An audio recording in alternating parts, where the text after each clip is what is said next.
ఒక పాఠశాలలో గురువుగారు విద్యార్థిని పల్లెకి పట్టణానికి తేడా ఏంటి అని అడగగా ఆ విద్యార్థి చాలా అద్భుతంగా చెప్పాడు.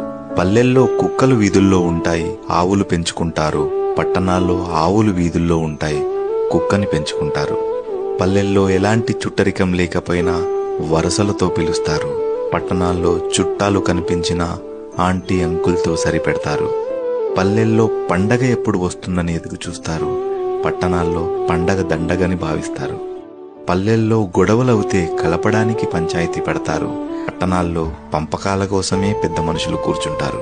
పల్లెల్లో భర్త ఇంట్లో వాళ్ళు ఎప్పుడొస్తారని ఎదురు చూస్తారు, పట్టణాల్లో మన వాళ్ళ కంటే పని వాళ్ళ కోసమే పడిగాపులు కాస్తారు. పల్లెల్లో గదులు ఇరుగ్గా మనసులు విశాలంగా ఉంటాయి, పట్టణాల్లో గదులు విశాలంగా మనసులు ఇరుగ్గా ఉంటాయి.